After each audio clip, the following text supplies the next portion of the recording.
बड़ी अहम खबर जो अब से कुछ देर पहले ही आई है और बहुत ही अहम इसलिए भी है क्योंकि खान साहब भी इसके हवाले से जो है वो कुछ खदशात का इजहार कर रहे थे या उनको खतरा था इस चीज का।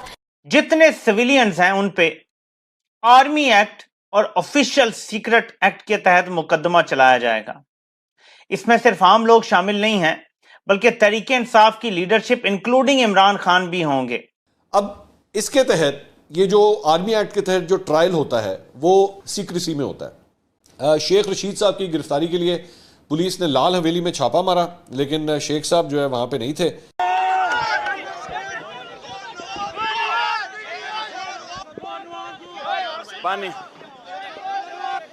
पानी दो।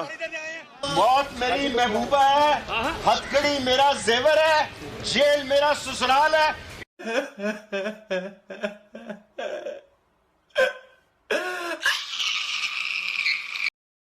जो अब से कुछ देर पहले ही आई है और बहुत ही अहम इसलिए भी है क्योंकि खान साहब भी इसके हवाले से जो है वो कुछ खदशात का इजहार कर रहे थे या उनको खतरा था इस चीज़ का। बहरहाल वो चीज़ अब हो चुकी है। Army chief general Asim Munir की सरबराही में कोर कमांडर कॉन्फ्रेंस हुई और बड़ा अहम फैसला उसमें लिया गया। वो ये कि 9 मई के जिम्मेदारान जो हैं उनके खिलाफ army act, official secret act समेत कवानीन के मुताबिक उनको कटहरे में लाया जाएगा। यकीनन ये एक बड़ा फैसला है, बड़ी खबर है। कल कौमी उनकी ट्वीट्स आ रही हैं और उन्होंने ये कहा था कि मुकम्मल लंदन प्लान सामने आ चुका है और मुझे 10 साल तक जेल में रखा जा सकता है बगावत का मुकदमा कायम करके। ये वो कल रात उन्होंने अपनी ट्वीट्स में कहा था। बुशरा बेगम को जेल में डालकर उनकी बेतौकीरी की जाएगी और मेरी इस तरह से बेतौकीरी करने की कोशिश की जाएगी।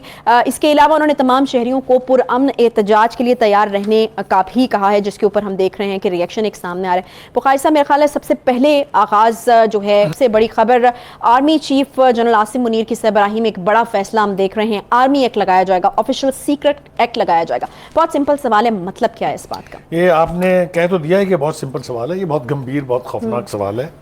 इसका जवाब भी उतना ही खौफनाक और गंभीर है।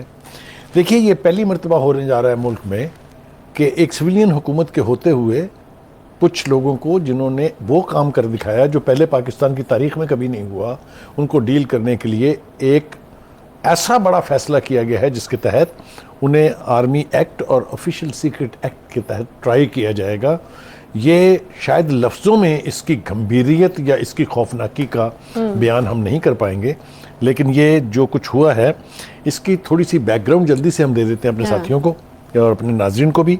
वो ये कि आज तक पाकिस्तान की तारीख में, 75 साल तारीख में, ना तो कभी कोर कमांडर हाउस के ऊपर हमला हुआ, यहाँ एक पर नहीं 2 पर हुआ। लाहौर में भी कोर कमांडर के घर पे हुआ, पेशावर में भी हुआ। दूसरी बात यह कि GHQ के ऊपर अटैक, ये कोई तसव्वुर भी नहीं कर सकता था इसका। एक ही दफ़ा पाकिस्तान की तारीख में कोशिश हुई और ये की थी तहरीक तालिबान पाकिस्तान के दहशत गर्दों ने। और आपको याद है वो सानहा, अगर आप रिकॉल करें तो आपको अंदाज़ा होगा कि एक कितना खौफनाक काम था ये और किस तरह फिर उससे जान छुड़ाई गई, या किस तरीके से उसको फिर यानी हैंडल किया गया। खान साहब ने जो आपने ट्वीट का उनका जिक्र किया है, उनको इस अमल का पता था कि उनके लोगों ने क्या किया है। उनको इसकी खौफनाकी का इदराक था, इसीलिए वो ये कह रहे थे कि मुझे जो है बाकायदा आर्मी एक्ट के तहत ट्रायल करके और 10 साल के लिए जेल में रखा जाएगा। 10 साल तो रियायत होगी उनके साथ। अच्छा, आर्मी एक्ट, अगर आप आर्मी एक्ट और इसको जनरल टर्म्स में कहते हैं जनरल फील्ड कोर्ट मार्शल। अच्छा, जब कोई फौजी ये FIR करे कि हमारी तनसीबात पर, फौज के आइकॉनिक बिल्डिंग्स पर अटैक हुआ है, तो फिर ये सिलसिला, ये जो ऑप्शन है, ये एक्सरसाइज किया जाता है। यानी आप कह रहे हैं कि इसका तरीका कार्य होता है कि किसी फौजी की मुद्दईयत में ही मुकदमा दर्ज होता है, ये सिविलियन नहीं करते हैं। और क्या जो पनिशमेंट है इसकी, मतलब ज्यादा से ज्यादा अगर हम पूछें, इसमें डेथ पेनल्टी भी है। अच्छा। इसमें लाइफ इम्प्रिजनमेंट भी है। अच्छा, ये 2 बड़ी सजाएं इसके साथ मुंसलिक हैं। देखिए, गुजारिश ये है कि खान साहब ने 2 मरतबा तो धमकाया था ये बाकायदा, उसकी भी हमारे पास एविडेंस मौजूद है। एक तो उन्होंने यहाँ से रवाना होते हुए कहा था कि अगर मेरे साथ इन्होंने कोई गड़बड़ करने की कोशिश की तो ये श्रीलंका बन जाएगा। अच्छा। श्रीलंका बनाने की तो बहुत पुरानी ख्वाहिश है ना उनको।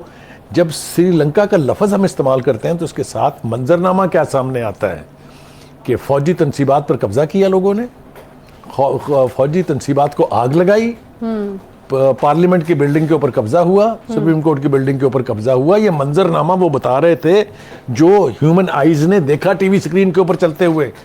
तो आप जरा इस धमकी देने के अंदर जो खौफनाकी पोशीदा है उसके ऊपर गौर कर लीजिए। फिर उन्होंने जब दोबारा वो इस्लामाबाद हाई कोर्ट से उनको रिहाई का परवाना मिला तो वहां भी उन्होंने हामिद खान से ये कहा कि अगर इन्होंने मुझे दोबारा हाथ लगाया तो फिर वही कुछ होगा। यानी उनको इसके ऊपर ना पछतावा था। एक ही सांस में खान साहब 3 बातें कर रहे थे। पहले उन्होंने कहा ये हमारे लोग नहीं है, कंप्लीटली डिसोन्ड हिज पीपल। सही। फिर दूसरे ये कहा कि ये दहशतगर्द हैं, और तीसरी बार वो हामिद खान से कह रहे हैं कि अगर मुझे इन्होंने हाथ लगाया फिर यही होगा।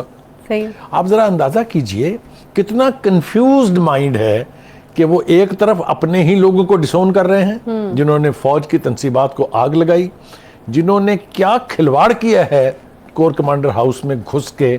मेरा नहीं ख्याल कि खुदा हमें जिंदा रखे दूसरी दफा इस किस्म का तमाशा देखने के लिए। एक सही। खान साहब भी कहते हैं बुखारी साहब के without any investigation into who was responsible for arson on government buildings और dozens of deaths of unarmed protesters by bullet wounds, around 7,000 PTI